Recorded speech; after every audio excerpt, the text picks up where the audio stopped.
एक चीज़ इंसान सोचे तो क्या हू बहू वही चीज़ इंसान को ख्वाब में दिखाई दे सकती है? एक सवाल इंसान सोचे और हू बहू बिल्कुल उसका सही और दुरुस्त जवाब क्या इंसान को ख्वाब में नजर आ सकता है? जी हाँ, ऐसा मुमकिन है। अल्लामा इब्न कय्यम रहमतुल्लाह अलैह ने अब्दुल्ला नामी एक शख्स का जिक्र अपनी किताब किताबुल अरवाह में किया है। इब्न कय्यम अलैहिर्रहमा फरमाते हैं कि वो बंदा मशहूर था इस बात में कि कोई भी आदमी आके उसे अपने मामलात बताता कि मेरा फलां अजीज मर गया है और उसके पास कुछ रकम और रुपया पैसा था, उसने वो कहाँ रखा है हमें मालूम नहीं है, तो ये उसको कहता कि तुम कल लाना। ये रात को ख्वाब में उसी अजीज को देखता जिस अजीज का तज़किरा इसने सुना होता और उससे उस ख्वाब के अंदर ही दौलत के मतलब पूछ लेता।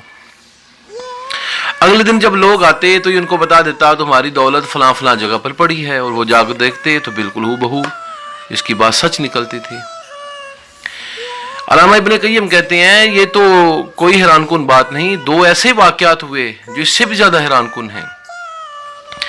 इसी अबू मोहम्मद अब्दुल्ला के बारे में वो फरमाते हैं कि एक औरत फौत हो गई, इंतहाई सालिहा औरत थी। उसने एक औरत के कुछ दिरहम कर्ज के तौर पे लिए हुए थे और अदा करने थे, अदा नहीं कर सके। ये औरत जिसने कर्ज दिया था, ये कर्ज लेने वाली औरत के मरने के बाद अबू मोहम्मद अब्दुल्ला के पास आई और रो रही थी, कह रही थी मेरा सरमाया वही दिरहम थे जो उसने ले लिया, वो मर गई और उसका कोई वारिस मुझे रकम देने के लिए भी तैयार नहीं है, और मुझे इतना यकीन है कि उसने मेरी रकम का इंतज़ाम कर रखा था। आपने फरमाया अच्छा कल लाना।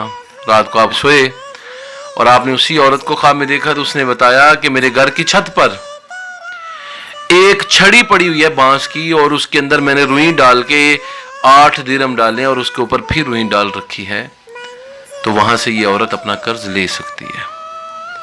8 दिरहम इसका कर्ज था।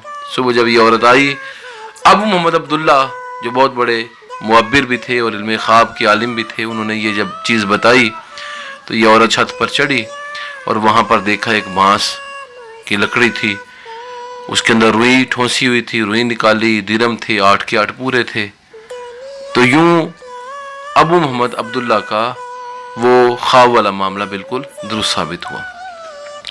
अल्लामा इब्न कय्यम कहते हैं कि एक औरत एक मजदूर को अपने घर लेकर गई और कहा कि ये घर सारा गिराना है और दोबारा तामीर करना है। रकम तय हो गई, वो उनको गिराने लगा, घर को दीवारों को गिराने लगा, और ये औरत और इसके बाल बच्चे भी साथ साथ चीज़ों को देख रहे हैं और जो मट्टी है उसके नीचे से किसी चीज़ को तलाश कर रहे हैं। तो इस आदमी ने पूछा कि आप क्या तलाश कर रहे हैं? इससे बताया गया कि हमारे वालिद फौत हो गए हैं, उनको कुछ खजाना था, पता नहीं कहाँ पे वो दौलत रख दी है उन्होंने, हम उसी दौलत को तलाश कर रहे हैं। इस आदमी का ताल्लुक अबू मोहम्मद अब्दुल्ला के साथ था। इसने कहा कि तुम उनके पास जाओ, अपनी कैफियत उनको बताओ, यकीनन तुम्हारी दौलत तुम्हें मिल जाएगी। ये पूरा ख़ानदान अबू मोहम्मद अब्दुल्ला के पास गया और उनसे कहा कि आप इस हवाले से हमारी रहनुमाई करें। उन्होंने कहा कल लाना। रात को अबू मोहम्मद अब्दुल्ला ने इस औरत के फौतशुदा वालिद को अपनी ख्वाब में देखा और उससे दरियाफ्त किया कि दौलत कहाँ पर है। उसने कहा कि मेरे घर के फलां कमरे के अंदर एक छोटा सा हौज बना हुआ है, उसके अंदर जैतून का तेल रखा हुआ है, उस हौज के अंदर खोदें, वहां से उनको वरासत वाली रकम मिल जाएगी। इस औरत को बताया गया, इसने जाकर उस कमरे का वो हिस्सा खोदा, हौज के नीचे खोदा तो एक बहुत बड़ा सोने का प्याला इन्हें मिला जो दौलत से भरा हुआ था। इसकी हवस अभी ख़त्म नहीं, उसको मालूम था मेरे वालिद के पास और दौलत भी है। ये फिर अबू मोहम्मद अब्दुल्ला के पास गई और कहा कि दौलत और भी थी, मुझे सारी नहीं मिली। कहा अच्छा कल लाना। रात को फिर वालिद से ख्वाब में मुलाकात हुई तो अबू मोहम्मद ने कहा कि तेरी बच्ची फिर मेरे पास आई थी और वो बाकी दौलत का तकाजा कर रही है। तो ख्वाब में इनको बताया गया कि वो दौलत इन लोगों के मुकद्दर में नहीं है, वो जिनके मुकद्दर में है उन्हीं को मिलेगी। इब्न कय्यम कहते हैं ये हमारे अपने ज़माने की बात है और मैंने ये बात बहुत सारी अवाम से सुनी है, एक हुजूम और एक जमात से मैंने ये बात सुनी है कि ये मामलात यूं दरपेश होते रहे हैं।